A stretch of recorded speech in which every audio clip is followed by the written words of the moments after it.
Hi, I'm Dr. Bertice Berry, and I want to tell you a story. My mother was one of the wisest people who ever walked the earth, but my siblings and I agree that we didn't always hear her wisdom because she was usually yelling and hollering when she was giving it to us. Now we have a chance to kind of process it, and we can hear the reason behind her even yelling what it was that she had to say. One year during Harvest Fest, what most people think of as Thanksgiving, she always called it Harvest Fest. We were celebrating the harvest of what had come in the year before. We would invite all kinds of folks over for first dinner, second dinner, and sometimes the third dinner. We would eat high in the day, and there were all kinds of amazing things. My mother and I would get in the kitchen and cook the day before.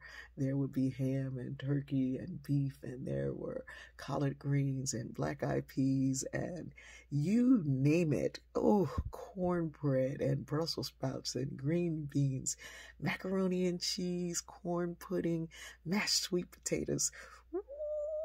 I'm so glad it's Fat Tuesday and I can just think about all these delicious things. My mother made homemade rolls, and she'd make her famous sweet potato pie. I'd make a red velvet cake and sometimes a pound cake too, because we knew tons of folks were coming and we always had enough. We always had food left over.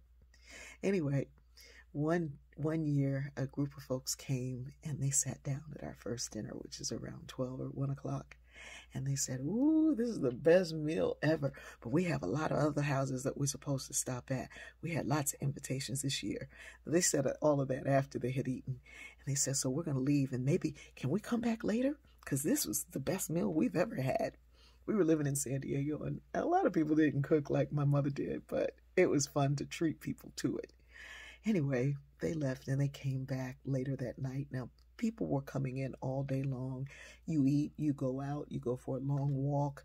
We lived on Mount Helix. We would climb Mount Helix, come back, run the steps, come back and eat some more. We would play games, we would laugh, sit around telling stories. And people would come in throughout the day. Well, this group that had come for the first dinner came back around 11 o'clock at night, and my mother blew a gasket. She came upstairs. She was like, get from around here. Get from around here. You done come in here all day long. You ate all day. You took plates with you. Then you went to somebody else's house. That wasn't good enough. Now you're coming back.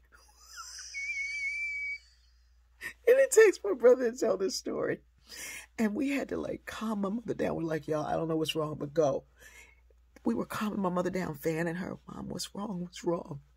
She said, I just don't like it when you give somebody the best that they've ever had and it's still not enough. They got to go around tasting other people's lives and then come back because they found out that what you gave them was enough.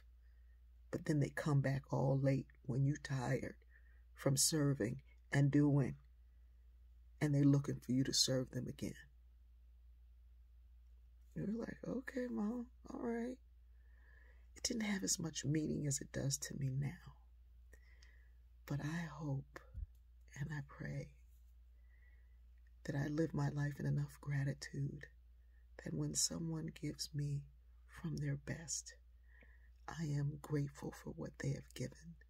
I don't go looking for more. I don't go asking for other sides. I don't go suggesting that they should have done something else. I say thank you. Because in the background, I can hear my mother saying, get from around here.